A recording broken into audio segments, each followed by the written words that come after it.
Assalamualaikum warahmatullahi wabarakatuh. Innal hamdalillah nahmaduhu wa nasta'inuhu wa nastaghfiruh wa na'udzu billah min shururi anfusina wa min sayyiati a'malina may yahdihillahu fala mudilla lahu wa may yudlil fala hadiya lahu.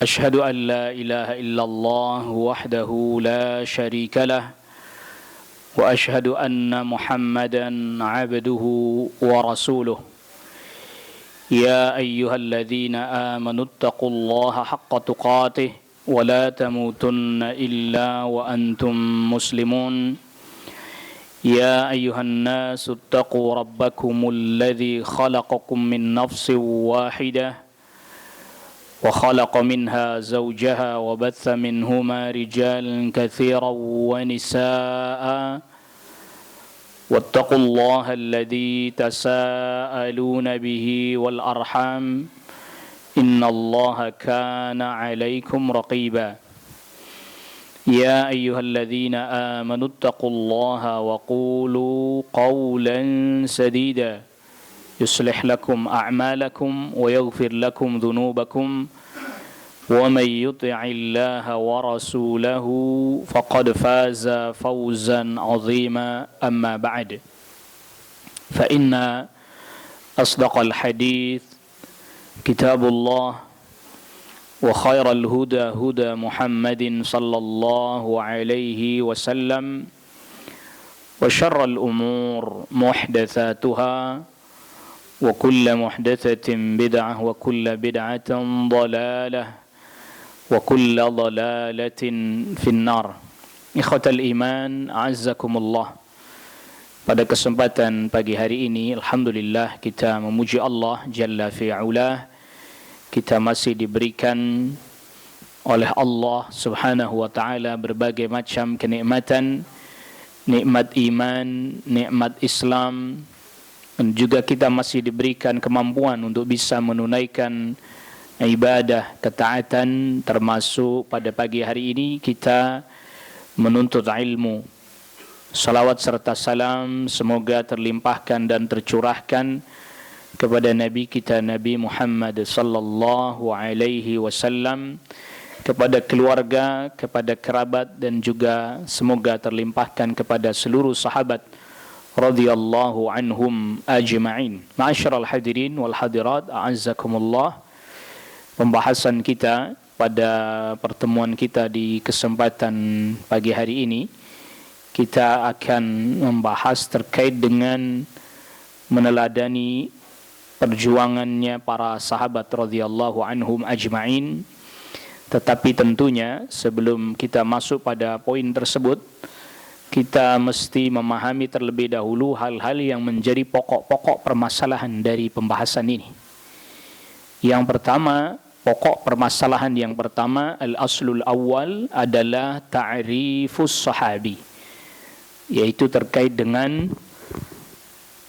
definisi sahabat. Siapakah para sahabat?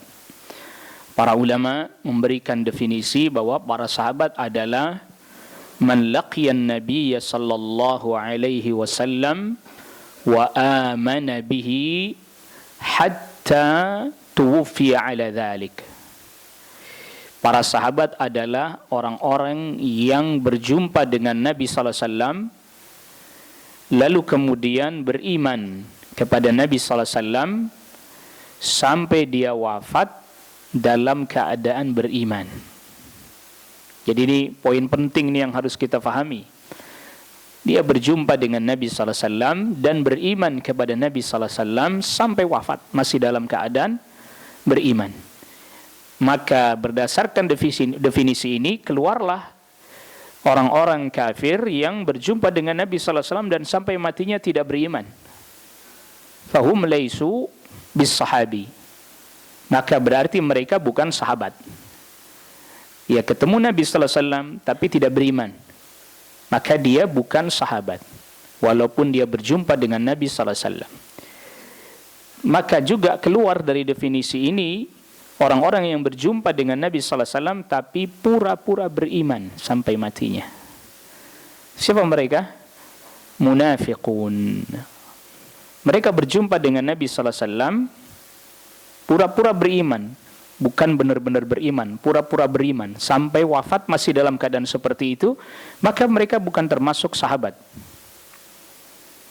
Atau yang ketiga, orang yang berjumpa dengan Nabi sallallahu alaihi wasallam, dia beriman, lalu kemudian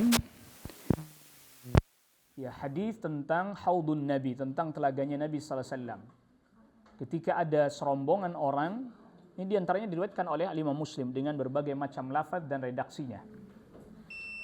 Jadi ketika ada serombongan orang yang hendak mendatangi telaganya Nabi sallallahu alaihi wasallam, lalu kemudian dihalau oleh Allah Rabbul Alamin, yang artinya mereka tidak diperkenankan mendekati telaganya Nabi sallallahu alaihi wasallam.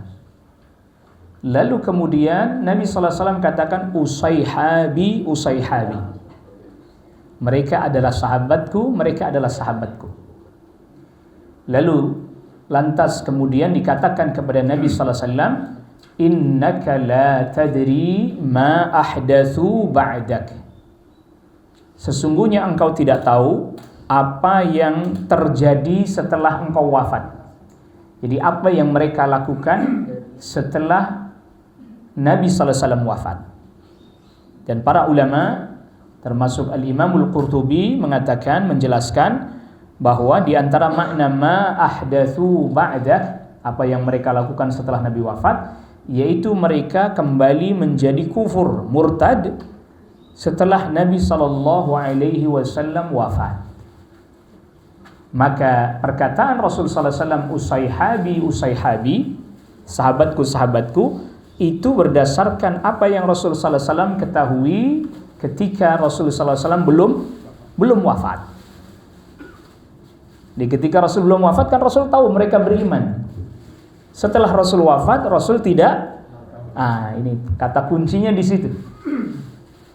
Maka hadis ini menjadi hujjah, menjadi dalil bahwa Rasulullah sallallahu alaihi wasallam tidak tahu apa yang terjadi pada kaumnya, pada umatnya setelah beliau sallallahu alaihi wasallam wafat. Innaka la tadri ma ahdatsu ba'dak. Engkau tidak tahu apa yang mereka lakukan setelah engkau wafat. Di antara maknanya mereka kembali menjadi kufur setelah sebelumnya beriman, yaitu murtad. Maka berdasarkan hal ini, orang-orang yang ketika Nabi sallallahu alaihi wasallam wafat atau setelah Nabi sallallahu alaihi wasallam wafat mereka murtad, lalu kemudian wafat dalam keadaan murtad, mereka bukan sahabat. Karena nanti orang-orang Rafidhah, orang-orang Syiah Rafidhah menjadikan hadis yang semisal seperti hadis haud ini, hadis telaga ini dijadikan hujah. Tuh, para sahabat aja dihalau tidak bisa mendekati telaganya Nabi sallallahu alaihi wasallam. Maka dengan alasan itu orang-orang Rafidhah mengkafirkan para sahabat radhiyallahu anhum ajma'in. Padahal jelas hadis itu justru malah menolak mereka yang telah murtad setelah Nabi sallallahu alaihi wasallam wafat, mereka tidak berhak disebut sahabat. Maka hati-hati dengan redaksi itu. Usaihabi, usaihabi. Orang mengira para sahabat murtad, makanya itu enggak boleh mendekat kepada telaganya Nabi sallallahu alaihi wasallam. Bukan itu. Justru yang murtad itu bukan lagi sahabat. Kalau murtad sampai wafatnya bukan lagi sahabat. Maka ini al-aslul awwal. Ini pokok yang pertama yang harus kita fahami dari definisi sahabat. Kalau kita tidak faham definisi ini, nanti jadi rancu kita. Dibikin kacau nanti itu. Jadi dia beriman sampai wafat juga beriman. Dia berjumpa Nabi sallallahu alaihi wasallam dalam keadaan beriman sampai wafat beriman. Walau marrah. Walaupun sepanjang hidupnya berjumpa Nabi sallallahu alaihi wasallam hanya satu kali. Walaupun berjumpa dengan Nabi sallallahu alaihi wasallam hanya satu kali, seumur hidup hanya satu kali, maka telah melekat padanya status sahabat sampai dia wafat beriman, maka dia disebut sahabat. Tetapi pastinya berbeda yang berjumpa satu kali dengan yang mulazim. Tahu yang mulazim? Yang terus sama Rasul kemana-mana. Istiqamah artinya terus sama Rasul kemana-mana, mendampingi Rasul sallallahu alaihi wasallam, seperti sahabat Abu Bakar, seperti sahabat Umar, seperti sahabat Utsman, seperti sahabat Ali, dan yang lainnya seperti al-asyrah al-mubasysyaruna bil jannah, 10 sahabat yang dinyatakan surga mereka oleh Rasul sallallahu alaihi wasallam berdasarkan wahyu juga dari Allah Rabbul Alamin tentunya. Jadi ini poin penting pertama yang harus kita fahami dari para sahabat radhiyallahu anhum ajmain. Jadi jangan sampai nanti kita masih kena rancu-rancu. Kok sahabat kafir? Ya yang kafir bukan sahabat berarti. Kalau semua sahabat dikafirkan kecuali sahabat Ali bin Abi Thalib, kecuali sahabat Miqdad misalnya, berarti nggak ada sahabat dong, kecuali hanya beberapa orang.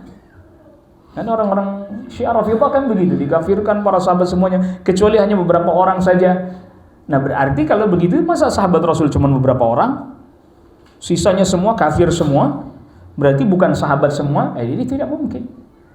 Ini perkara yang tidak mungkin, baik syara'an wa aqlan, baik secara syar'i ataupun secara akal tidak mungkin hal itu terjadi. Sahabat segitu banyak kafir semua, yang beriman hanya beberapa orang bisa dihitung dengan jari. Itu tidak mungkin. Nah maka oleh karena itu, kenapa? Ini ada poin penting. Mengapa kemudian perlu kita memahami, membahas tentang hal ini, baik dari sisi aqadiyan, baik dari sisi akidah, bukan hanya dari sisi sirah saja, tapi dari sisi akidah, karena ini bagian daripada akidah Ahlus Sunnati wal Jamaah. Bagian dari akidah Ahlus Sunnati wal Jamaah, yang kalau akidah ini runtuh, terkait dengan para sahabat runtuh, maka runtuh agama. Kenapa? Hum naqalatud din. Karena mereka adalah orang-orang yang meriwayatkan agama. Mereka rawi Al-Quran, bukan hanya periwayat hadis. Mereka adalah periwayat Al-Quran. Tentunya juga mereka periwayat hadis, periwayat sunnah. Kalau periwayatnya diruntuhkan, ya tadi kafir, sesat, naudzubillah dan seterusnya, maka berarti riwayat Al-Quran runtuh, kecuali hanya dari beberapa orang. Riwayat hadis runtuh semua kecuali dari beberapa orang. Dan memang ini yang diinginkan dari akidahnya Rafidhah. Karena akidahnya Rafidhah tidak menerima riwayat kecuali dari Ahlul Bait, kama za'amu, sebagaimana mereka persangkakan. Maka yang lain harus diruntuhin dulu. Dari sahabat Abu Bakar runtuh, apalagi sahabat Abu Hurairah, itu harus diruntuhkan itu. Yang paling harus diruntuhkan, karena sahabat Abu Hurairah mulazamah dengan Rasulullah sallallahu alaihi wasallam hanya 4 tahun. Hanya 4 tahun. Jadi kalau Rasulullah sallallahu alaihi wasallam wafat di tahun 11 kurang lebih, sahabat Abu Hurairah masuk Islam di tahun 6 atau di awal-awal tahun ke-7 Hijriah. Jadi hanya sekitar kurang lebih 4 tahun saja. Akhirnya semua riwayatnya harus ditolak. Padahal kita ketahui kutubul hadis, kitab-kitab hadis seperti Sahih Al-Bukhari, Sahih Muslim dan yang lainnya, tertulis di sana namanya sahabat Abu Hurairah radhiyallahu anhu. Ya kalau seperti sahabat Abu Bakar saja mereka jatuhkan, sahabat Umar mereka jatuhkan, apalagi hanya Abu Hurairah menurut mereka. Dan uniknya, menariknya, sebagian kaum muslimin terpengaruh dengan hal tersebut. Ya, nanti kita tambahkan pembahasan itu insyaallah kalau waktunya cukup. Kalau tidak cukup ya kita cukupkan dengan yang ada aja. Yang kedua, al-aslu tsani. Al-aslu tsani, pokok yang kedua terkait dengan fadailus sahabah, keutamaannya para sahabat radhiyallahu anhum ajma'in. Allah Subhanahu wa taala berfirman terkait dengan kenabian dan kerasulan di dalam surah Al-An'am di ayat 124. Allahu a'lamu haitsu yaj'alu risalatah. Allahu a'lamu haitsu yaj'alu risalatah. Allah yang maha mengetahui siapa yang dijadikan Rasul. Terjemahan bebas begitu. Kalau mengikuti redaksi lafadznya letterlock, Allah maha mengetahui diletakkan kemana kerasulan, diletakkan kepada siapa kerasulan. Bahwa Nabi dan Rasul yang memilih siapa? Allah. Gak boleh kita yang milih sendiri. Abu Jahal, Amr bin Hisham, nama aslinya nih saya sebutin. Amr bin Hisham Al-Makhzumi, dari Bani Makhzum. Biar tahu nama aslinya Amr bin Hisham. Abu Jahal yang kasih gelar Rasul sallallahu alaihi wasallam. Awal mulanya Abu Jahal itu digelari dengan Abul Hakam. Kalau terjemahan bebasnya, bapaknya para hakim. Al-Hakam itu orang yang pandai menetapkan hukum. Karena dulu kaumnya itu seringkali kalau mau berhukum datang ke dia. Dan dia putuskan dengan hawa nafsunya, tentu suka-suka dia sendiri aja. Yang penting orang setuju, yang penting orang redha. Ketika Rasul sallallahu alaihi wasallam diberitahukan tentang Amr bin Hisham digelari kaumnya Abul Hakam, kata Rasul sallallahu alaihi wasallam, huwa Abu Jahlin. Bapak apa? Bapak apa? Kebodohan. Bagaimana disebut Abu Jahal bapak kebodohan padahal dia pintar? Nah kalau tidak pintar dia nggak akan didatangin kaumnya untuk dimintain keputusan hukum. Tak mungkin orang bodoh. Gimana itu ceritanya? Bagaimana Rasul sallallahu alaihi wasallam sebut beliau Abu Jahlin, sedangkan orang yang pintar, cerdik, pandai kaumnya dari Bani Makhzum, orang-orang pun datang kepadanya meminta keputusan hukum. Jawabnya, orang yang menetapkan sesuatu berdasarkan hawa nafsunya itu adalah berdasarkan kebodohan. Walaupun dia cerdik, pandai, pintar, hafal syair dan seterusnya.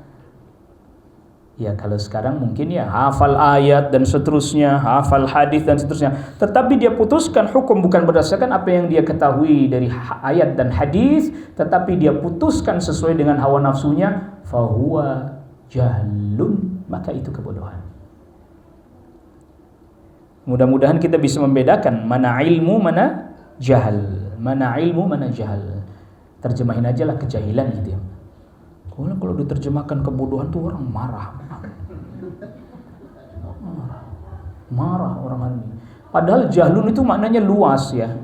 Jahil itu maknanya luas. Misalnya begini, orang ngikutin hawa nafsunya yang dia suka walaupun dia cerdas dan seterusnya, itu jahlun. Secara syar'i jahlun itu. Makanya Rasul bilang Abu Jahlin, bapak kebodohan, padahal dia memutuskan hukum di tengah-tengah kaumnya. Kalau bodoh nggak bisa dia melakukan hal itu, tidak mungkin dia melakukan hal itu. Tapi dia putuskan hukum berdasarkan apa? Hawa, kecenderungan dirinya, suka dirinya aja. Dia sukanya begini, dia tetapkan begitu. Dia sukanya begini, tetapkan begitu. Nah itu namanya jahlun, kebodohan. Abu Jahal pernah ditanya, apakah engkau pernah mendapati Muhammad berdusta walaupun sekali? Tidak. Berarti dia benar Nabi, betul. Kenapa engkau tidak beriman kepadanya? Kalau aku membenarkan dia seorang Nabi, maka apa yang tersisa untuk kaumku? Jelas arahnya? Apa mesti dikasih syarah lagi ini? Apa yang tersisa buat kaumku? Bani Makhzum. Sedangkan Nabi SAW Bani apa? Bani apa? Hashim. Nah ini yang mudah-mudah aja. Yang saya tanya yang mudah aja. Yang sulit-sulit tidak ditanya. Ntar habis itu disangka ujian, tidak mau datang aja. Bani Hashim, karena kakek buyutnya Rasulullah SAW namanya Hashim bin Abdi Manaf bin Qusay bin Kilab. Itu Hashim tuh, kakek buyutnya Rasulullah SAW. Maka suku besarnya disebut Bani Hashim. Ini Bani Makhzum.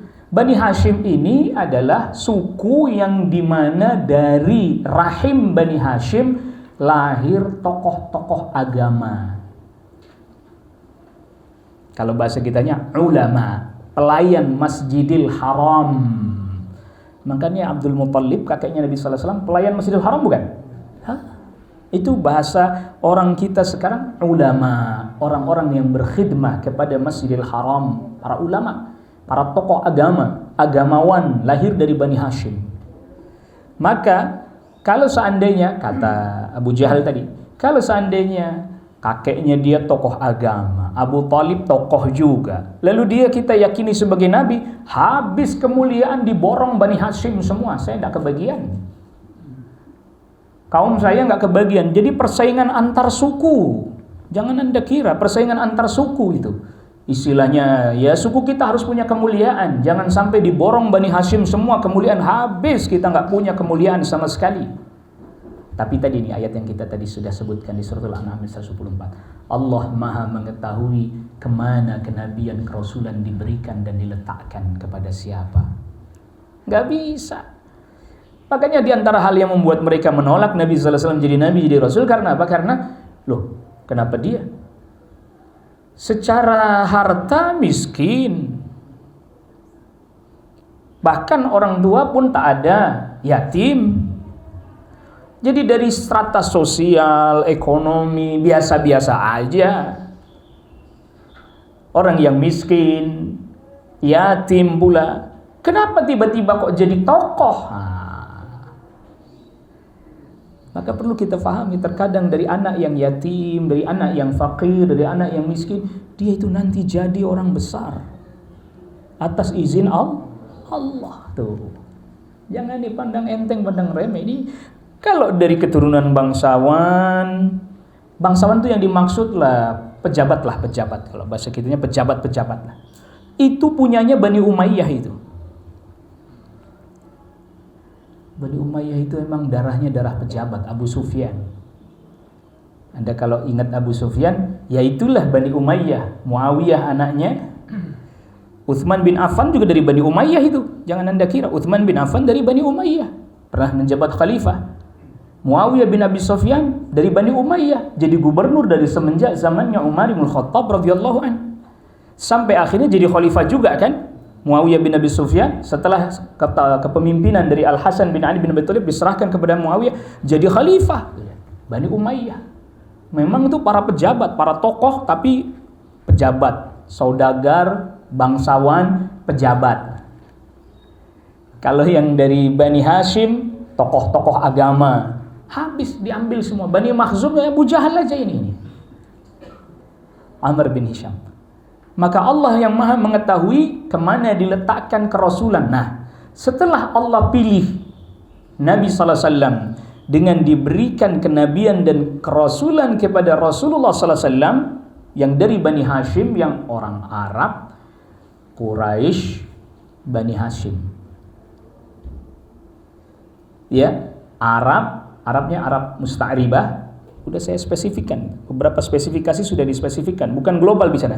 Arab musta'ribah. Kalau Arab musta'ribah membedakan dengan Arab yang al-aribah. Al-Arab aribah itu keturunannya Qahtan. Ya, suku-suku Arab Yaman, termasuk Aus Khazraj ini Yaman ini, yang di Madinah itu Qahtaniyun mereka. Kalau Arab musta'ribah itu dari jalurnya Nabi Ismail alaihissalam, itu bangsanya Quraisy itu. Mereka Arabnya musta'ribah. Allah Rabbul Alamin jadikan mereka Arab yang paling mulia bukan karena Arabnya, tapi ada nempel nasab ke Ismail alaihissalam. Berarti mereka dapat Arabnya dari jalur perempuan. Nah ini nanti ada permasalahan di belakang ya. Saya tidak masuk situ ya, yang rame-rame itu ntar urusan belakang lah itu. Pembahasan kita jadi melebar nanti. Jadi dari jalur perempuan, Jurhum, Arab Jurhum. Arab Jurhum ini Yaman. Qahtaniyun Jurhum. Eksodus pergi meninggalkan Yaman, masuk ke wilayah-wilayah Hijaz. Makkah itu Hijaz. Termasuk Madinah Hijaz. Ada yang mereka dari wilayah Yaman pindah ke Madinah, Aus dan Khazraj. Aus Khazraj tadinya nama orang. Lalu kemudian jadi suku. Beranak pianak di Madinah, punya keturunan banyak, jadi suku. Nanti mereka ada pecah-pecahannya lagi, sukunya lagi, suku kecilnya. Lalu kemudian yang Jurhum mau cari tempat subur. Jadi setelah banjir bandang terjadi di Yaman, bendungan Ma'rib jebol. Ma'rib itu nama wilayah, nama satu wilayah di Yaman, namanya Ma'rib. Ada bendungan jebol. Itu Anda bisa baca di surat Saba. Setelah jebol, negeri Yaman yang tadinya subur, banyak kebun-kebun, tandus. Baru mereka eksodus. Nah, jadi Arab musta'ribah itu bukan Arab yang tipikal eksodus ini, bukan. Awas sih. Jadi orang sekarang, Arab, tanya Arab yang mana nggak bisa jawab. Kadang jangan ke Arab-Araban, tanya Arab yang mana. Ke Arab-Araban tapi pas ditanya Arab yang mana? Kagak ngerti. Jadi Arab musta'ribah itu Arab yang sebenarnya secara nasab dari kakek buyut mereka yang laki-laki bukan Arab. Karena bertemunya di Nabi Ismail alaihissalam. Nabi Ismail alaihissalam juga bukan Arab. Ibunya Hajar Mesir. Ayahnya Nabi Ibrahim mana? Palestina. Itu tempat hijrahnya. Aslinya mana? Irak ya betul. Babilonia. Karena Namrud itu raja Babylon. Namrud itu salah satu raja Babilonia. Jadi Irak itu bukan Arab, Pak. Jadi peradaban Mesopotamia. Nah, ini kalau pernah dengar Mesopotamia, kalau nggak pernah dengar nggak apa-apa. Peradaban antara sungai Tigris dan Efrat. Bahasa Arabnya Dajlah wa Furat. Itu dulu adalah wilayah kekuasaannya Babilonia. Baru kemudian belakangan Persia. Nah, baru kalau udah Persia udah mulai ada nyambung ya. Tapi kalau naik ke atas Babylon, naik lagi ke atas atau antara Babylon ke Persia kita agak sulit paham. Pokoknya yang besar-besar aja lah. Kalau di barat ya Yunani dan Romawi. Makanya kalau disebut dulu blok timur Babylon sama Persia dulu. Blok barat Yunani kemudian dilanjutkan sama Romawi. Udah ada dari dulu blok-blok, jadi nggak bisa non-blok kecuali ikut Islam. Karena Islam benar-benar non-blok ini. Di Jazirah Arab itu tidak ada yang pernah menguasai, apalagi Mekkah. Tidak pernah ada yang menjajah Mekkah. Tidak ada catatan sejarah Mekkah dijajah oleh Romawi, nggak pernah. Dijajah oleh Yunani, apalagi. Dijajah oleh Babylon, enggak. Dijajah oleh Persia, enggak. Kenapa? Tandus. Iya. Lembah tandus bebatuan. Siapa yang mau jajah? Apaan isinya? Dulu. Bahkan sampai jangankan manusia, jin aja ogah buang anak di situ. Karena ada istilah kita kalau ngomongnya itu tempat jin apa? Itu jin buang anak di situ ya kagak mau. La insun wala jinnun, manusia kagak ada, apalagi jin juga kagak mau di situ tuh. Itu di Akhbaru Makkah, di dalam kitab Akhbaru Makkah menjelaskan tentang itu. Negerinya tandus. Tapi ternyata di negeri yang tandus itulah Allah tetapkan kenabian dan kerasulan yang terakhir. Dari satu kaum yang Arabnya musta'ribah, jadi Arabnya dari jalur perempuan Jurhum, lama-lama punya anak keturunan, akhirnya dikenal sebagai Arab yang di belakang. Karena Rasul udah keturunan yang jauh kan. Makanya tetap disebut Arab, tapi Arabnya bukan Arab yang seperti ini, nomaden, pindah-pindah, enggak. Memang sudah berdiam di Makkah dan terus berdiam di Makkah. Mereka tidak nomaden. Bukan Arab yang pindah-pindah. Yang Arab pindah-pindah Al-Arabul Aribah. Itu yang Arab pindah-pindah. Hidupnya di tenda-tenda dan seterusnya. Itu Al-Arabul Aribah. Iya. Kalau Arabnya Nabi SAW, Arab yang sudah tinggal di satu tempat. Tempat tinggalnya bangunan, permanen, tidak pindah-pindah, Pak. Ya memang mereka melakukan perjalanan dagang, tapi pulangnya ada tempatnya. Kalau yang Arab tadi ini yang eksodus dari negerinya Yaman, itu nggak punya tempat tinggal, cari tempat tinggal baru. Biar ngerti itu. Jangan bingung-bingung. Makanya susah. Sekarang dicari yang masih punya darah Quraisy, hatta di Saudinya sedih susah itu orang yang. Karena udah bercampur ini. Termasuk juga ini kan Jazirah Arab, laut kan, dibelah laut ini. Di sebelahnya kan Afrika langsung tuh, Habasyah kan. Habasyah juga karena ada hubungan dengan Habasyah, makanya ada orang Arab kok hitam ya kayak Afrika, itu sebabnya. Karena Habasyah sudah berinteraksi dengan Makkah dari jauh-jauh hari. Makanya ada sahabat Bilal, iya kan? Ciri-cirinya ciri-ciri orang Afrika, negro betul. Kenapa? Memang sudah ada hubungan dengan Habasyah. Habasyah. Termasuk Abraha. Tahu Abraha? Abraha itu orang Habasyah. Iya, makanya ada gajah, itu gajah dari Afrika. Yaman nggak ada dalam catatan sejarah Yaman punya gajah. Enggak juga dari Thailand juga, kejauhan ngangkutnya.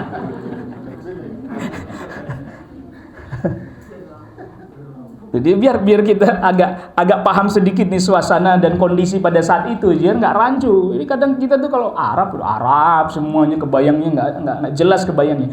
Jadi itu Abraha itu Habasyah, Afrika. Ya ciri-ciri fisiknya orang Sudan, Bang. Sudan. Habasyah itu ya sekarang Sudan masuk di dalam area Habasyah itu. Cuma memang pada saat itu dia ditugaskan oleh Raja Habasyah untuk menyerang Yaman yang dikuasai saat itu oleh Persia. Kalau Yaman justru pernah dikuasai Persia. Yaman tuh. Lalu pernah dikuasai Habasyah. Nah, Abraha itu dikuasai oleh Habasyah sebagai sekutu dan kepanjangan tangan dari Romawi, Bizantium. Istilah lainnya itu. Karena apa? Agamanya sama-sama Nasara. Jadi dahulu bersekutu itu karena faktor agama. Kerajaan-kerajaan itu bersekutu karena faktor agama. Dan semua kerajaan dibangun di atas dasar agama. Ayo, Persia, apa agamanya? Majusi kan? Tuh, dibangun dasar agama. Zoroaster. Bahasa kita sekarang disebut Zoroaster.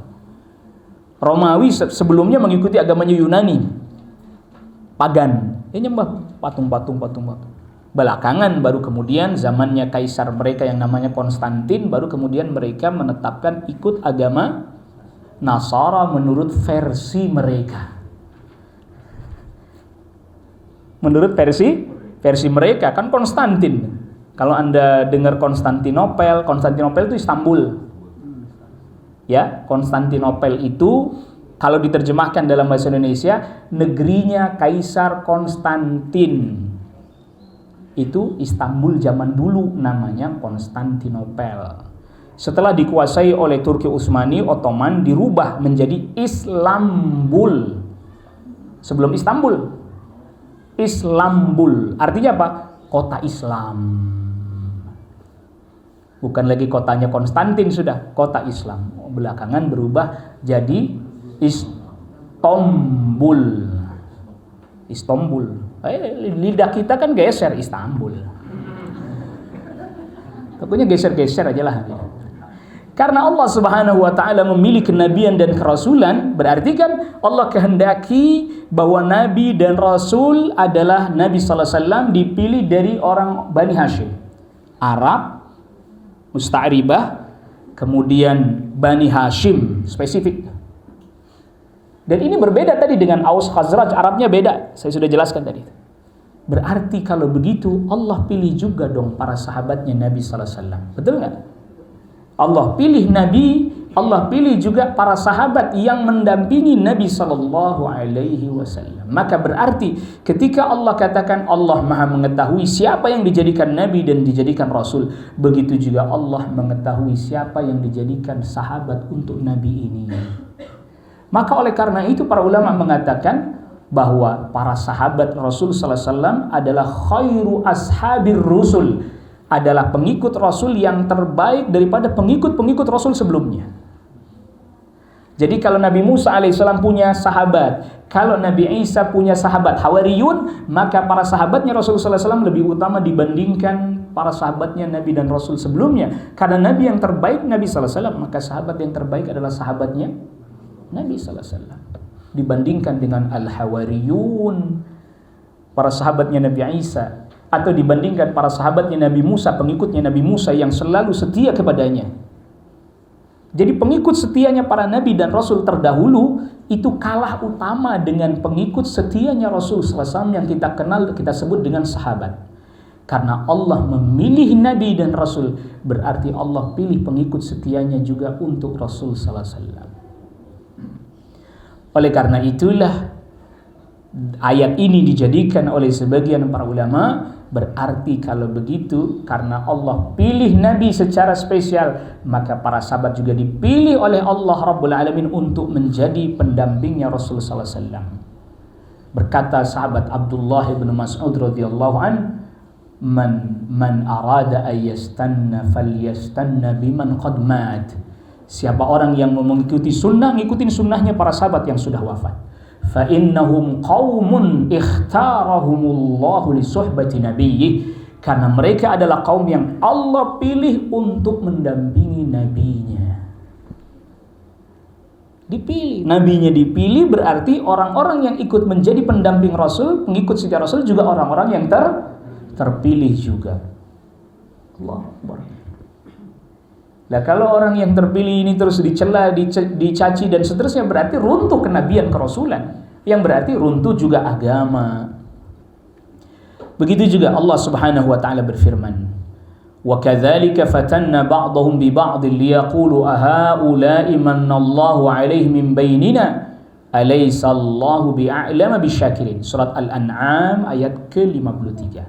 Demikian juga kami uji sebagian mereka dengan sebagian yang lain, agar mereka berkata, apakah ini orang-orang yang Allah berikan anugerah melebihi kami? Bukankah Allah Maha mengetahui siapa orang-orang yang bersyukur?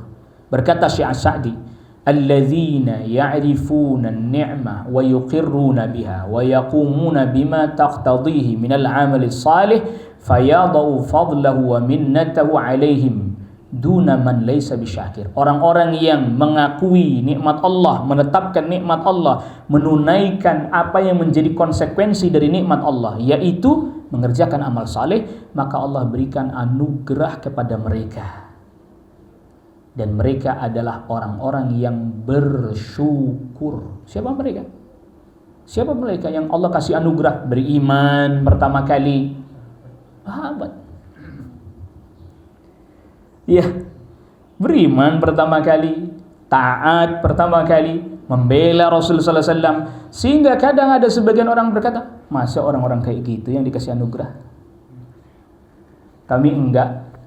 Artinya di sini orang-orang Quraisy yang merasa memiliki kemuliaan, keagungan, harta, kedudukan, ya pengikutnya aja orang-orang begitu. Masa orang yang seperti itu adalah orang yang diberi anugerah oleh Allah? Bukan kami, mestinya kami dong. Jadi ujian kadang itu. Maka para sahabat pun menjadi ujian bagi mereka orang-orang yang membenci para sahabat radhiyallahu anhum ajmain. Jadi ujian, terutama terlebih lagi tatkala masa-masa fitnah terjadi. Apakah mereka tetap akan menjadi orang yang memuji dan memuliakan para sahabat atau mencela mereka? Makanya kadang kejadian-kejadian dalam catatan sejarah yang masa-masa fitnah seperti masa-masa peperangan antara sahabat Ali bin Abi Thalib dan Talhah serta sahabat Zubair ibn al-Awwam yang dikenal dengan perang Jamal, itu bukan Aisyah mimpin perang radhiyallahu anha. Ini orang sering salah paham, itu Aisyah mimpin perang. Dari mana ceritanya, orang kagak mau perang. Atau pada perang Siffin misalnya, dan seterusnya. Kan mulai ini orang mulai bicara, berani bicara. Itu kita diuji oleh Allah. Kita jadi orang yang bersyukur apa enggak? Kenapa bersyukur? Karena dari jalurnya para sahabat Islam pasti diriwayatkan hingga sampai kepada para ulama, sampai pada kita. Maka salah satu bukti kita bersyukur adalah kepada Allah melalui mereka dengan memuliakan mereka, para sahabat radhiyallahu anhum ajmain. Kalau kita mencela para sahabat berarti kita enggak bersyukur. Ya, kalau kita ditanya aja misalnya nih ada murid misalnya mencela gurunya, rame itu Pak, rame kan. Dia murid enggak bersyukur. Gimana dia cela sahabat? Sedangkan jalur periwayatan agama ini semua dari siapa? Dari sahabat. Lalu kita mencela mereka. Terus kita beragama pakai apa? Dari mana jalurnya? Nah, ini hal penting yang mesti kita fahami dan kita ketahui. Makanya Allah jadikan sebagian mereka sebagai ujian bagi sebagian lain. Kadang kita di para sahabat yang fakir, para sahabat yang miskin, dicela oleh orang-orang Quraisy yang kaya raya punya kedudukan. Masa sih pengikutnya model begitu? Kalau memang dia Nabi, masa pengikutnya orang-orang susah begitu? Kalau memang dia Rasul, masa pengikutnya orang-orang miskin, orang-orang fakir begitu? Itu mah nggak benar. Maka terkadang orang mengukur sesuatu yaitu dengan tolak ukur atau dengan standar yang tidak benar itu standarnya. Padahal justru mereka yang betul-betul mengakui nikmat dan mensyukurinya serta mengamalkan amal saleh, merekalah orang yang sebenar-benarnya diberi anugerah oleh Allah Subhanahu wa taala, karena mereka adalah orang yang bersyukur kepada Allah Subhanahu wa taala. Itu dalil yang tidak tegas menjelaskan tentang keutamaan para sahabat. Adapun dalil yang tegas menjelaskan tentang hal tersebut, maka banyak sekali, baik dari Alkitab, baik dari Al-Quran ataupun dari Sunnah Nabi Sallallahu Alaihi Wasallam, banyak sekali menjelaskan tentang hal tersebut. Dan ini termasuk akidah, perlu kita ingat. Jadi kalau ada yang emang masalah sahabat ini akidah, Pak. Masalah akidah. Makanya para ulama juga menulis di dalam kitab-kitab akidah tentang para sahabat.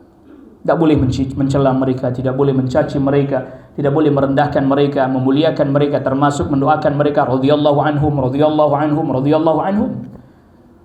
Ayatnya insyaallah sebagian kita sudah hafal yang di surat Taubah itu ayat ke-100 kan? Was-sabiqunal awwalun minal muhajirin wal ansar walladzina ittaba'uuhum bi ihsan radhiyallahu anhum wa radu an wa'adda lahum jannatin tajri tahtaha al-anharu khalidina fiha abada dzalikal fawzul azim. Generasi awal yang masuk Islam dari kalangan muhajirin, dari kalangan ansar, dan orang-orang yang mengikuti kebaikan mereka. Di antara para ulama ada yang memberikan tafsir, orang-orang yang mengikuti kebaikan mereka itu adalah sebagian para sahabat yang masuk Islam belakangan. Seperti misalnya sahabat Khalid, ya, Khalid bin Walid misalnya. Di belakangan kan dia. Dibandingkan yang lainnya masuk Islam belakangan kan gitu. Tapi mereka disebut walladzina taba'uuhum bi ihsan, mengikuti kebaikan para sahabat yang sabiqunal awwalun. Semuanya mereka, baik yang masuk Islamnya di depan, yang masuk Islamnya di belakang, radhiyallahu anhum. Allah sudah ridha kepada mereka, wa radu'an, mereka juga ridha kepada Allah Rabbul Alamin. Maka atas dasar ayat ini kita mendoakan para sahabat dengan radhiyallahu an. Kalau Allah saja ridha, masa kita enggak ridha? Allah sudah ridha kepada mereka, masa kita enggak ridha? Makanya para ulama katakan dianjurkan orang nyebut nama sahabat, baik itu sahabiyat, sahabat laki-laki ataupun sahabiyat yang perempuan. Kalau yang laki-laki satu orang radhiyallahu anhu, yang perempuan radhiyallahu anha, banyak radhiyallahu anhum. Jadi nyebut nama sahabat, sahabat Abu Bakar radhiyallahu anhu, sahabat Ali radhiyallahu anhu, gitu. Jangan asal Ali. Emang anaknya dia. Iya, Utsman. Utsman. Iya, bilanglah sahabat Utsman radhiyallahu an atau Utsman radhiyallahu an, jadi tahu itu sahabat gitu. Jangan cuma nama-namanya aja. Itu para ulama sampai ngikutin adabnya, mengikuti yang disebutkan di dalam ayat ini. Hanya kadang kalau kita udah belajar seperti ini, terus dengar orang Abu Bakar berkata, kita langsung gelisah. Tetangganya siapa ini? Ini Abu Bakar tetangganya, Abu Bakar yang mana ini? Ya, timbal sahabat Abu Bakar radhiyallahu an atau Abu Bakar radhiyallahu an. Orang jadi tahu dengan radhiyallahu an ini sahabat ini gitu. Ini termasuk ayat yang perintahkan. Ayat Al-Quran yang perintahkan. Dengan dasar ini para ulama mengambil kesimpulan, oh Allah ridha, masa kita enggak? Allah ridha, mereka ridha kepada Allah, masa kita enggak? Makanya ketika orang mencela para sahabat jadi masalah. Kenapa? Loh, Allah udah ridha, masa dicela? Bagaimana kita mencela orang yang telah Allah ridhai? Kekeliruan mereka ada, betul, karena tidak maksum secara individual perorangan. Tidak ada yang terjaga dari kekeliruan dan kesalahan secara individu, perorangan tidak terjaga dari kekeliruan dan kesalahan, betul.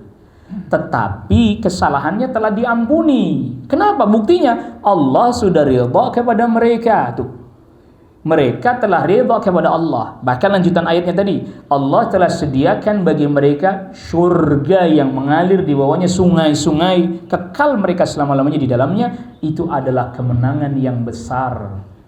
Dzalikal fawzul azim. Kemenangan yang besar. Orang-orang yang mendapat kemenangan disebut dengan faiz. Jamaknya faizun. Kalau dibaca nasab jar faizin, biar ngerti itu artinya nama masjid. Ini udah dijelasin ini, bukan ngepas-ngepasin, emang pas aja ini ayatnya. Loh iya kan? Jadi kemenangan masdar al-fauz. Orangnya faiz, satu orang, banyak faizun. Kalau dibaca jar nasab faizin tuh, kan bener pas tuh. Pas sama nama masjidnya. Makanya kalau jamaah Masjid Al-Faizin tidak cinta sahabat nggak jadi. Jadi nggak jadi masjidnya, nggak jadi Al-Faizinnya. Iya, cinta kepada Allah, cinta kepada Rasulullah sallallahu alaihi wasallam, cinta juga kepada para sahabat radhiyallahu anhum ajmain, maka benar masjidnya Al-Faizin. Zalikal fawzul azim tuh. Iya tuh. Pauji segala tuh. Ada namanya Pauji. Itu kan dari kata-kata al-fauzi ini. Fauzi itu artinya ya kemenangan saya tuh. Nah, mana yang namanya Pauji? Iya, fauz, al-fauz. Jadi para sahabat sudah disediakan surga. Sudah disebut oleh Rasulullah SAW, sebagian mereka namanya Abu Bakrin fil jannah, Umar fil jannah, Uthman fil jannah, Ali fil jannah. Udah disebut radhiyallahu anhum ajmain. Sahabat Abu Bakar, sahabat Umar, sahabat Uthman, sahabat Ali, Abdurrahman bin Auf, Talha bin Ubaidillah, Az-Zubair bin Al-Awwam. Semuanya mereka telah disebut 10 al-asyrul mubashshiruna bil jannah radhiyallahu anhum ajmain. Jadi kalau ada kekeliruan, ada kesalahan, udah diampuni oleh Allah Rabbul Alamin. Sudah diampuni. Jadi kalau kita celak-celak kesalahannya para sahabat, itu kita yang rugi. Kenapa? Mereka udah diampuni, kita yang nggak jelas. Mereka yang udah dijamin surganya, kita yang kagak jelas. Ini yang nggak jelas, celak-celak yang udah jelas, ini repot urusan. Lagi itu yang nggak jelas, ngapain juga? Loh, adapun kekeliruan, kesalahan mereka sudah diampuni. Karena Allah sudah sebut, Allah telah sediakan. Sampai ini tadi, walladzina taba'uhum biihsan, orang yang mengikuti kebaikan para sahabat yang di depan. Berarti yang sahabat yang di belakang sama memiliki keutamaan, artinya kedudukan yang sama. Bahkan dalam hadis, kita mungkin pernah dengar hadis la tasubbu ashabi, jangan engkau mencela para sahabatku. Itu ada ceritanya, itu hadis itu muncul, diriwayatkan Imam Muslim. Jadi sahabat Khalid bin Walid ada sedikit problem dengan sahabat senior. Kalau saya tidak salah ingat, Abdurrahman bin Auf. Abdurrahman bin Auf ini sahabat senior. Khalid bin Walid masuk Islam belakangan. Abdurrahman bin Auf masuk Islam duluan. Sabiqun al-awwalun minal muhajirin. Terjadi permasalahan. Lalu kemudian muncul atau keluar satu perkataan dari Khalid bin Walid kepada Abdurrahman bin Auf berupa celaan. Lalu Rasul sabdakan, la tasubbu ashabi. Sahabat yang di belakang mencela sahabat yang di depan aja tak boleh. Padahal sama-sama sahabat. Yang di belakang, karena sahabat as-sabiqun al-awwalun minal muhajirin, as-sabiqun al-awwalun minal ansar. Orang yang baru masuk, yang awal-awal masuk Islam dari kalangan muhajirin. Orang-orang yang awal masuk Islam dari kalangan ansar. Sama keutamaan mereka? Kita ulangi lagi. Sama keutamaan mereka? Sama-sama sahabat ya? Keutamaannya sama? Tidak. Sama. Sahabat yang masuk Islam duluan dengan sahabat yang masuk Islam belakangan, sama keutamaannya? Enggak, tapi sama-sama sahabat. Nah, ini yang harus. Itu aja yang di belakang enggak boleh mencela yang di depan. Tidak boleh. Apalagi kita nih tambah belakangan ini.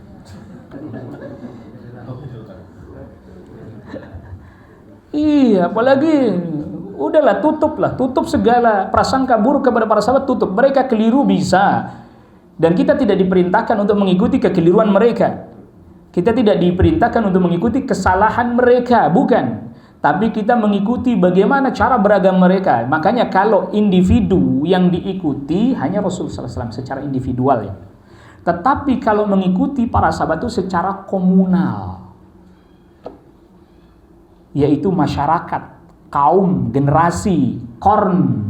Kalau dalam bahasanya Nabi SAW atas sebuah sahabi, fawalladzi nafsi biyadihi, demi Allah yang jiwa ragaku ada pada genggamannya, lau anna ahadakum anfaqa mithla uhudin dhahaba, kalau seandainya salah seorang di antara kalian berinfak emas sebesar gunung Uhud. Uhud itu bukit yang berjejer, bukan cuma satu, itu emas semua, dan ada yang punya lalu dia sedekah dengan itu semuanya, ma balagha muddahum wala nasifahu, tidak akan mencapai keutamaan sedekahnya sahabat yang cuma satu mud berupa gandum atau kurma, dan bahkan tidak bisa menandingi separuh.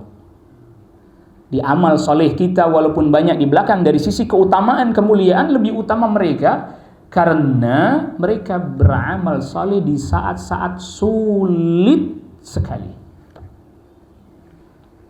Maka nggak sama antara yang berinfak di masa-masa sulit dengan yang di belakang. Islam udah menang, sudah Fathu Makkah, sudah menguasai kota Makkah. Nggak bisa. Kalau para sahabat yang di belakang masuk Islam nggak boleh mencela sahabat yang di depan, apalagi sahabat bukan apa bukan. Nekat itu, orang nekat itu. Iya benar, udah jangan jadi orang nekat dah, jangan jadi orang nekat udah. Udah seneng banget jadi orang nekat. Iya, Allah jadi tantang sih begitu. Orang kita begitu mah. Allah jadi tantang, neraka mana katanya tuh. Allah jadi tantang, emang orang gitu bener-bener dah. Kagak ada ininya deh. Kagak ada takutnya, padahal mah takut bener itu. Jadi ternyata hadis itu memiliki latar belakang, sabab wurud kalau di hadis itu namanya. Sababul wurud. Sabab wurudnya adalah atas sebuah sahabat, itu sabab wurudnya. Ada sahabat Khalid bin Walid, ada pertikaian dengan Abdurrahman bin Auf, dicela Abdurrahman bin Auf oleh Khalid bin Walid. Mungkin Khalid bin Walid masih merasa, ya kan kalau dulu waktu masih jahiliyah kan seletingan. Iya enggak?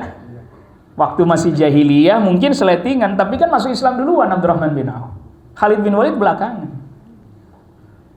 Iya kan begitu. Seletingan, tapi kan nggak bisa begitu. Sekarang kalau udah Islam ya tetap duluan yang sono. Duluan Abdurrahman bin Auf. Tidak bisa kemudian serta-merta melakukan hal yang sembarangan terhadap para sahabat yang lebih dahulu masuk Islam, karena mereka mengalami masa-masa sulit, masa-masa berat. Dan itu telah mereka lalui, sudah mereka sampai kepada masa-masa di mana kaum muslimin menang. Maka ketika masa-masa sulit jauh lebih berat memang. Tetapi hasilnya orangnya komitmen. Makanya nggak ada yang namanya orang Islam pada periode Mekah tuh nifak, nggak ada, munafik nggak ada. Kenapa? Emang masa-masa sulit benar. Kalau Islam ya Islam beneran. Kalau kufur juga total. Kufur beneran. Tapi giliran sudah pas Madinah, perang Badar, menang. Nah justru setelah perang Badar menang ini udah mulai rada enak, muncul nih kaum yang disebut dengan oportunis. Munafik kan oportunis. Ini menang nih orang Islam. Kalau kita nggak masuk Islam nanti diperangin lagi. Kalau masuk Islam kan pas menang kebagian harta rampasan perang. Nah, oportunis. Muncul kaum-kaum oportunis dan mereka bukan sahabat sebagaimana tadi kita sudah jelaskan. Kalau udah jam 11 sudah selesai berarti ya, udah jam 11.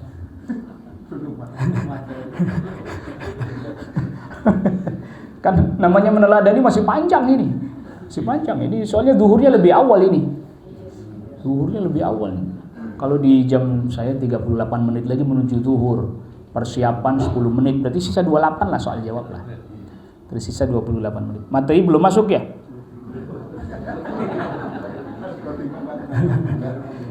Ya baru muqaddimah.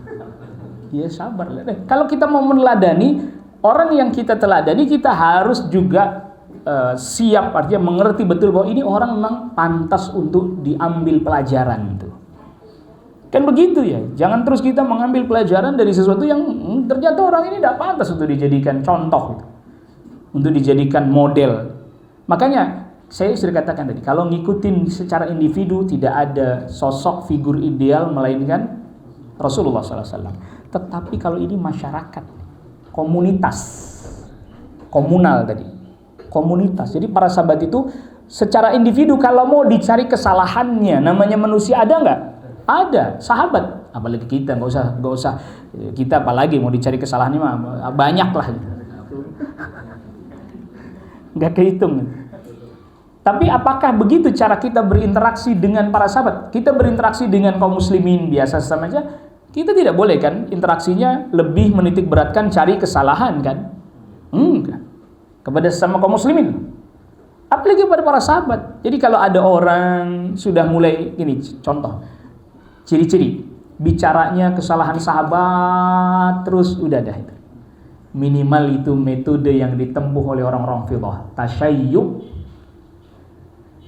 Disilahkan oleh para ulama, tasyayyu itu orang sudah kesyiah-syiahan. Kerjaannya cari-cari kesalahannya para sahabat aja. Ini sahabat ini sama ini bertikai, sahabat ini sama ini bertikai. Tahukah Anda dan tahukah kita bahwa komunitas dari masyarakat yang tidak maksum dan memang tidak dijadikan maksum, pasti ada kekeliruan, pasti ada kesalahan. Itulah manusiawi. Kalau berinteraksi dengan komunitas seperti para sahabat yang saleh, tetap ada masalah secara manusiawi karena mereka tidak maksum. Apalagi kita berinteraksi dengan satu komunitas yang tidak seperti sahabat, makin banyak masalah. Itu jadi mengerti itu. Jadi nanti sudut pandangnya kita terhadap para sahabat memang mereka secara individu tidak maksum, secara individu tidak sempurna, ada kekeliruan kesalahan. Tapi secara komunitas masyarakat, nah ini komunitas masyarakat itu menjadi komunitas yang baik dengan berbagai macam dinamikanya. Bahwa itu tidak mengurangi keutamaan mereka, itu tidak mengurangi kemuliaan mereka, itu tidak sedikit pun menjatuhkan kedudukan mereka, enggak. Dari sisi komunitas. Dari sisi komunitas. Maka oleh karena itulah ketika terjadi perselisihan di antara mereka, pertikaian di antara mereka, ya kita diam, kita nggak berani masuk. Karena mungkin ada sisi-sisi yang kita belum mengetahui secara detail. Kalau dibilang ada kekeliruan secara manusiawi, ada. Tapi apakah kemudian kita boleh mencela mereka? Itu yang jadi permasalahan lain. Itu pentingnya. Kalau kita mempelajari tentang para sahabat ada kekeliruan atau ada pertikaian dan seterusnya, atau ada kekeliruan dari sisi fatwa misalnya, boleh secara individu dan kita tidak mengikuti itu. Namun bagaimana sikap beragama mereka, bahwa mereka menjunjung tinggi dalil, itu dipegang. Di antaranya itu. Mereka betul-betul menjunjung tinggi nas, menjunjung tinggi dalil, itu yang kita pegang. Cara seperti itu. Adapun mereka keliru sebagai manusia, terjadi. Nah, justru atas dasar bahwa mereka secara individu tidak maksum dan kita mengikuti manhaj metode mereka bahwa tetap menjunjung tinggi dalil, itu berarti melarang kita untuk mengikuti kesalahannya, namun juga membuat kita tetap tidak boleh mencelanya, serta tetap melihat mana yang lebih kuat dari dalil itu, walaupun itu datang dari sahabat. Misalnya, contoh Abdullah bin Umar radhiyallahu anhuma. Abdullah bin Umar terkenal sebagai orang yang sangat berpegang pada sunnah dan sangat bersemangat dalam mengamalkan apa? Sunnah. Itu tidak dipungkiri hal itu. Tetapi ada beberapa perbuatan yang Abdullah bin Umar oleh para ulama ditinjau ulang, bukan dicela, ditinjau ulang. Perbuatan yang seperti ini apakah bagian daripada sunnah atau tidak? Ketika Abdullah bin Umar misalnya setiap mendatangi Masjid Nabawi, Abdullah bin Umar pasti mengunjungi kuburnya Rasul SAW. Datang Masjid Nabawi, mengunjungi kuburnya Rasul. Dan ziarah kubur Nabi SAW. Para ulama katakan tidak setiap datang harus mengunjungi kubur Nabi SAW. Bahkan Rasul SAW telah tegaskan Allahumma la taj'al qabri 'aidan. Ya Allah, jangan jadikan kuburku seperti tempat perayaan, dikunjungi pada saat tertentu, waktu tertentu. Tapi kalau pas berkunjung pas datang ke Masjid Nabawi berziarah nggak apa-apa, nggak masalah. Tapi tidak terus menerus. Lalu kemudian para ulama memberikan catatan, bukan mencela, catatan. Apa yang dilakukan oleh sahabat Abdullah bin Umar berangkat dari ijtihadnya pribadi, bukan berarti itu adalah merupakan bagian daripada sunnah. Karena telah datang hadis Nabi sallallahu alaihi wasallam, Allahumma la taj'al qabri 'aidan. Ya Allah, jangan jadikan kuburku seperti perayaan dikunjungi terus-menerus di waktu tertentu dan seterusnya. Adapun orang datang langsung kemudian mengunjunginya boleh saja, tapi tidak terus-menerus selama di Masjid Nabawi kunjung lagi. Tapi sesekali saja sudah cukup. Hal yang seperti ini yang kadang orang tidak bisa memahami. Katanya Anda mengikuti jalannya para sahabat salafus saleh. Tadi kita tegaskan, makanya kalau metodologinya iya, tapi kemudian ijtihad individunya ditinjau ulang. Abdullah bin Umar juga pernah memfatwakan tidak boleh berwudu pakai air laut, alias tidak sah. Sedangkan telah datang hadis Nabi sallallahu alaihi wasallam dari sahabat Abu Hurairah radhiyallahu anhu, huwa tahuru ma'uhu wal hillu maitatuhu. Rasulullah sallallahu alaihi wasallam pernah ditanya tentang laut. Bagaimana nih Rasul? Ada nelayan pergi ke laut lalu kemudian dia mau wudu, boleh enggak berwudu dengan air laut? Huwa tahuru ma'uhu. Air laut suci dan mensucikan, bisa dipakai buat wudu, dan bangkainya ikan halal. Abdullah bin Umar kenapa berfatwa tak boleh, tidak sah? Abdullah bin Umar membedakan antara air yang tawar dengan yang asin. Menurut ijtihadnya Abdullah bin Umar, airnya asin, jadi nggak sah. Sifatnya lain, sifatnya berbeda, maka itu tidak sah. Nah, berarti kan ini ada fatwa sahabat, ini ada hadis Nabi sallallahu alaihi wasallam. Kalau mengikuti metode, yang ambil mana? Hadis Nabi. Yang fatwanya Abdullah bin Umar tidak diambil bukan berarti kita mencela Abdullah bin Umar. Ini yang namanya metode. Bahasa Indonesia, saya pakai bahasa Indonesia aja ya, biar paham ya. Ntar kalau pakai bahasa manhaj itu, ngeri ini. Itulah metodenya beragama seperti itu. Gitu. Makanya kalau ketika ada nanti pembahasan qaulus sahabi, perkataan satu orang sahabat apakah dijadikan hujjah, dijadikan dalil? Bisa. Selama tidak ada nas dari Rasulullah sallallahu alaihi wasallam. Kedua, selama tidak ada sahabat lain yang perkataannya menentangnya. Dia bisa dipakai. Jadi hujjah. Tapi kalau ada sahabat yang menentangnya, nanti ditimbang, dilihat mana yang lebih mendekati kepada dalil. Bukan berarti kita merendahkan sahabat, sebagaimana nanti ketika turun ke bawah berbicara tentang pandangan mazhab. Bukan kita merendahkan para ulama mazhab, bukan. Anda lebih alim mana sama Imam Syafi'i? Ya alim Imam Syafi'i lah. Sama nanti kalau ditanya Imam Syafi'i sama sahabat Abdullah bin Umar, ya alim Abdullah bin Umar lah. Pasti begitu kan? Tetapi kenapa Abdullah bin Umar fatwanya tidak diambil dalam kasus itu? Salah satu contoh saja. Itu bukan berarti merendahkan Abdullah bin Umar, bukan. Tapi memang itu menyelisihi hadis Nabi, dan beliau menyelisihinya bukan karena sengaja mau menyelisihi. Mungkin riwayat itu belum sampai kepada beliau radhiyallahu anhu. Ini nanti bicaranya tentang manhajus sahabat fid din, metodologi para sahabat dalam beragama. Itu ada pembahasan khusus lagi nanti itu. Pembahasan khusus lagi. Jadi biar terang ngikutin sahabat tuh gimana ya caranya tuh gitu. Bukan mengikuti fatwa individualnya, tapi mengikuti pertama ijma'nya. Kedua mengikuti pandangan mayoritas mereka. Ketiga mengikuti pandangan salah seorang di antara mereka ketika tidak ada yang menyelisihinya. Itu. Jadi kalau Anda bilang ngikutin sahabat, ngikutin yang mana? Ijma'. Ngikutin siapa? Pandangan mayoritas mereka, fatwa mayoritas mereka. Ketiga, fatwa individu kalau nggak ada yang bertentangan dengan dalil atau bertentangan dengan sahabat lain. Karena kalau ada sahabat lain berarti ini ada ijtihad, berarti kan yang berbeda. Jadi kalau ditanya ngikutin sahabat yang mana? Bukan individu, salah ini. Ngikutin sahabat Abu Bakar, ngikutin sahabat Umar, salah paham ini. Mengikuti mereka, makanya itu metode beragama. Nanti ada pembahasannya lagi khusus tuh. Apa yang dimaksud? Termasuk tafsir mereka, penjelasan tafsir mereka. Tafsirnya dari para sahabat, tafsirnya dari para tabi'in, tafsirnya dari atba'ut tabi'in.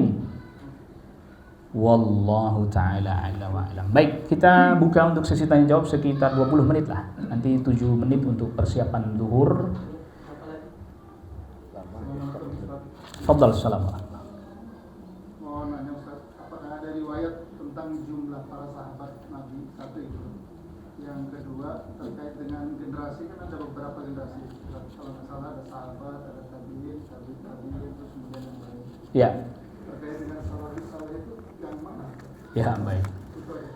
Kalau jumlahnya saya belum dapati bilangan tertentu yang babat ya. Tapi yang jelas memang ribuan itu. Kalau bicaranya ribuan bahkan puluhan ribu. Tapi jumlahnya yang babat, jumlah pastinya apakah 30.000, apakah 40.000, saya belum dapati. Ya, saya belum dapatkan hal tersebut. Adapun yang disebut dengan as-salafus salih, pendahulu kita. Salaf itu pendahulu. Ya, pastinya salafus salih itu kalau kita mau menggunakan istilah itu dengan istilah yang lebih luas, ya pastinya Rasul sallallahu alaihi wasallam pendahulu kaum muslimin semuanya toh.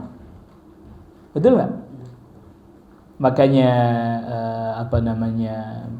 yang inna salati wa nusuki wa mahyaya wa mamati lillahi rabbil alamin la syarika lahu wa bidzalika umirtu wa ana awwalul muslimin. Redaksinya wa ana awwalul muslimin. Muslim pertama. Siapa itu? Pasti Rasul ya. Pasti Rasul. Artinya di dalam umat ini awwalul muslimin siapa? Ya Rasul sallallahu alaihi wasallam lah pastinya di tengah umat ini. Tetapi biasanya kemudian karena as-salaf ini bukan hanya digunakan dalam satu istilah yang sempit, individu perorangan, tapi satu kaum, maka para sahabat jelas masuk di dalamnya radhiyallahu anhum ajmain. Nah, baru kemudian karena Rasul sabdakan khairun nas qarni, generasiku para sahabat. Tsummal ladzina yalunahum, kemudian setelah mereka para tabi'in. Tsummal ladzina yalunahum, kemudian setelah mereka lagi atba'ut tabi'in. Nah, ada seorang rawi hadis ragu, syak. Apakah Rasul nyebut satu lagi enggak tsummal ladzina yalunahumnya? Ini ada syakkun minar rawi, di dalam satu hadis ada syak minar rawi dari salah seorang rawi, ragu apakah Rasul nyebut satu lagi enggak? Tsummal ladzina yalunahumnya, apakah cuma 2 kali atau 3 kali? Tetapi yang jelas kalau para sahabat, para tabi'in, para atba'ut tabi'in sekitar abad ketiga Hijriah itu mereka semua masuk ke dalam sebutan as-salafus salih. Maka yang diikuti bukan individu, sekali lagi, bukan individunya sahabat Abu Bakar radhiyallahu an, bukan individunya tabi'in seperti Mujahid, seperti Al-Hasan Al-Basri, bukan individunya Sufyan Ats-Tsauri, Sufyan ibn Uyainah, bukan. Oleh karena itu berkata Al-Imam Ahmad rahimahullahu taala, ajibtu min qaumin 'araful hadis. Saya merasa aneh dengan satu kaum yang mereka mengenal hadis, tahu hadis mana yang sahih, mana yang dhaif, mereka mampu memeriksanya, menelitinya, mengkajinya, lalu kemudian mereka bertaklid kepada Sufyan bin Uyainah, bertaklid kepada Sufyan Ats-Tsauri. Imam Ahmad yang bilang, bukan saya. Padahal Sufyan bin Uyainah, Sufyan Ats-Tsauri tidak diragukan mereka adalah ulama. Kenapa? Itu berarti isyarat dari Imam Ahmad mengikuti, bukan mengikuti individu, personal, perorangannya, tapi mengikuti metodologi dalam beragama. Maka kata Imam Ahmad, jangan ikutin saya, jangan ikutin Syafi'i, jangan ikuti Malik, jangan ikuti Abu Hanifah. Itu kata Imam Ahmad. Apa Imam Ahmad berarti kemudian enggak menghormati Imam Syafi'i? Apa Imam Ahmad kemudian tidak menghormati Imam Malik? Tidak menghormati Imam Abu Hanifah? Tidak, kalla, thumma kalla. Awas ini. Salah paham salah. Makanya Anda ini enggak bermazhab. Siapa bilang mazhab itu metode belajar fiqih? Mazhab itu adalah metode belajar fiqih. Semua orang juga pasti awal mula belajar fikih pasti metodenya mengikuti mazhab Imam Syafi'i. Awal mula belajar fikih yang ikutin mazhab gurunya dulu, sampai kemudian akhirnya punya ilmu lalu mengkaji, lalu kemudian memilih yang lebih kuat berdasarkan dalil. Wah ini kaum anti mazhab. Isunya begitu. Kaum anti mazhab. Gimana anti mazhab? Kita menukil dari Imam Ahmad, menukil dari Imam Syafi'i, menukil dari sana, menukil dari sini. Tapi yang dinukil itu bukannya sekedar fatwa dalam satu kasus, tapi bagaimana metode mereka dalam menghadapi permasalahan gitu. Ya, ini masih sering bingung. Jadi gimana Ustaz, fikihnya mazhab apa enggak bermazhab? Ya tergantung lah. Kalau seperti jamaah ini nggak bisa, bukan nggak bisa, sulit kalau diajarin fikihnya mazhab. Kenapa? Karena fikih mazhab itu belajar harus panjang dan lama. Sedangkan kalau majelis kayak gini kan sebulan sekali ketemunya, 2 bulan sekali ya nggak dapat. Makanya akhirnya fikihnya fikih praktis, al-fiqhul muyassar. Dalam bahasa Arabnya fikih muyassar tuh, bahasa terjemahan bebasnya fikih praktis. Kerjakan begini, dalilnya ini. Kerjakan ini, hadisnya ini. Udah, itu namanya fikih praktis. Ya, Rasul wudunya begini, kerjakan begini. Udah tuh fikih praktis. Oh, Rasul begitu. Enggak terus harus para ulama berselisih dalam hal ini menjadi 14 pandangan. Nah, selesai enggak ngaji-ngaji habis itu. Habis itu nggak belajar lagi Pak Ustadz, apa sih ini kagak ngerti kita. Matengnya aja Pak Ustadz, matengnya tuh kan.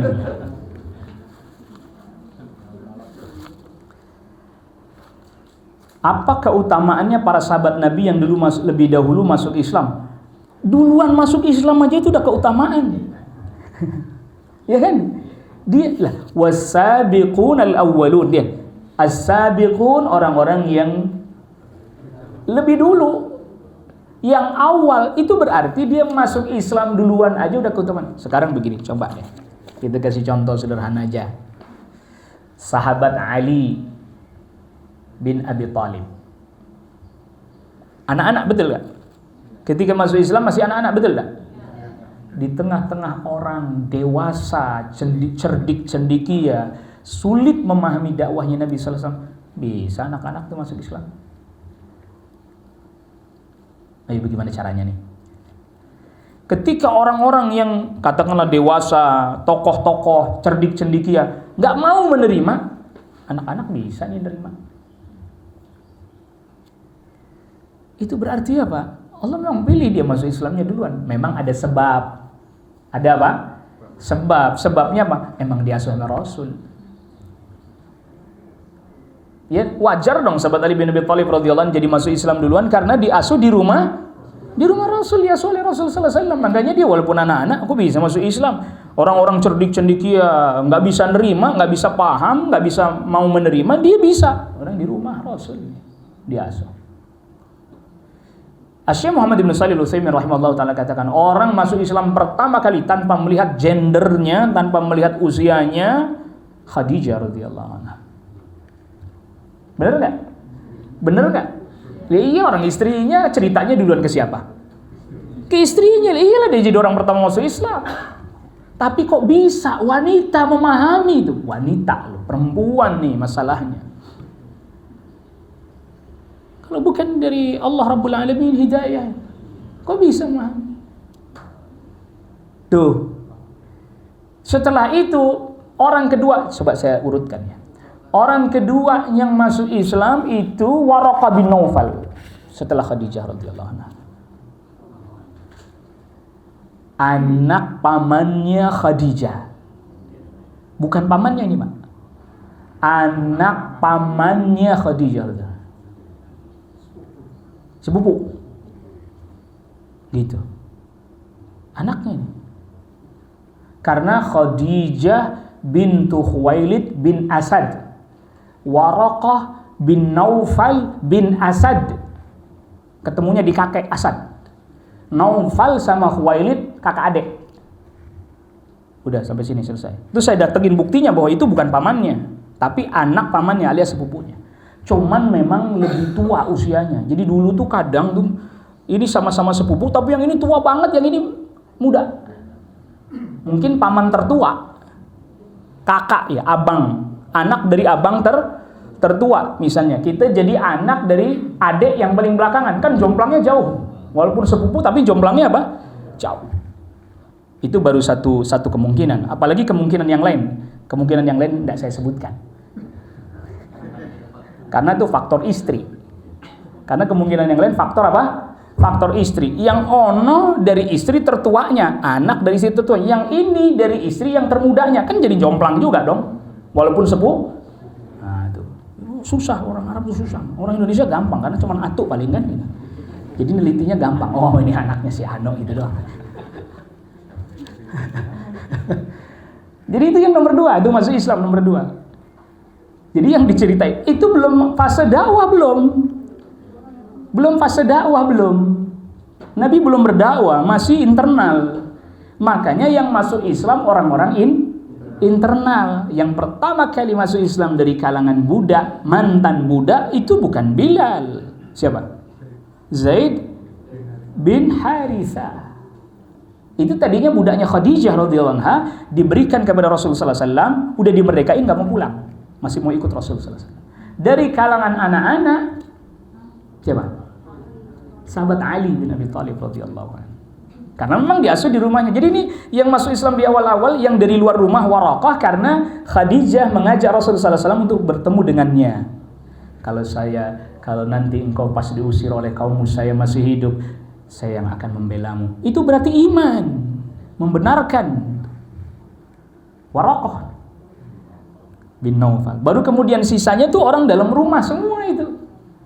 Zaid bin Harithah di dalam rumah, Ali bin Abi Thalib dalam rumah. Maka ada satu orang di masa-masa awal di luar rumah. Kok bisa masuk di luar rumah? Bahkan tidak termasuk Bani Hashim, tidak masuk keluarga, tidak masuk Bani Hashim. Datang dia. Siapa dia? Siapa dia? Abu Bakar As-Siddiq radhiyallahu anhu. Nanti ada ceritanya khusus itu. Kita lanjutkan di kesempatan yang lain. Oh, ini ada satu pertanyaan ini. Wah, ini soal lain lah, nggak usah dijawab lah ya. Boleh, Fadhil. Ketika tadi di surat atau ayat 100 kan disebutkan waladina tabahuhum bi ihsan. Ya. Apakah itu termasuk, maksudnya orang yang mungkin termasuk kita ini, Ustaz? Kalau kita ini kesempatannya di mana kalau bukan di ayat itu? Ya, baik. Jadi kalau di ayat itu kan secara spesifik makna walladzina taba'uhum bi ihsan itu adalah para sahabat yang masuk Islam belakangan. Secara spesifik ya, maknanya makna spesifik, artinya terkait dengan makna khusus. Bagaimana dengan orang-orang yang di belakang kayak kita begini nih? Maka poinnya menjadi lebih penting, lebih krusial lagi. Apa itu? Mereka yang mau mengikuti cara beragamanya para sahabat, maka mereka akan mendapatkan keutamaan seperti orang-orang yang mengikuti para sahabat dalam hal keislaman mereka di awal-awal. Itulah mengapa, ingat hadis yang aina ikhwani. Rasul pernah bertanya kepada para sahabat, mana ikhwanku? Nahnu ikhwanuka ya Rasulullah. Antum ashabi. Kalian para sahabatku kalau kalian berjumpa dengan aku. Lalu man ikhwanuka ya Rasulullah. Lalu yang Anda maksud ikhwanmu itu siapa wahai Rasul? Mereka adalah umatku yang tidak berjumpa denganku, tapi dia beramal dengan sunnahku. Nah, maka walladzina taba'uhum bi ihsan ini maknanya jauh sampai jauh mencakup, tapi tentu dari sisi keutamaan tidak bisa penuh seperti sahabat ya. Artinya dari sisi keutamaan individu mereka. Namun dari sisi keutamaan bahwa nggak ketemu kok mau mengamalkan, itu. Dari sisi itu ya. Dari sisi bahwa nggak ketemu tapi kok mau mengamalkan sunnahnya Rasul sallallahu alaihi wasallam, dia mendapatkan keutamaan dari sisi itu. Nggak ketemu padahal. Kalau para sahabat, kalian ketemu, berjumpa dengan Rasul sallallahu alaihi wasallam. Tetapi secara keutamaannya para sahabat pasti nggak bisa ditandingi oleh orang di belakang manapun. Berjumpa dengan Rasul sallallahu alaihi wasallam dan beriman kepada Rasul sallallahu alaihi wasallam itu keutamaan yang nggak bisa ditandingi dengan keutamaan manapun. Tetapi memiliki keutamaan lebih di satu sisi yang lain maksudnya. Di sisi yang lain. Sisi tidak ketemu tapi mau apa?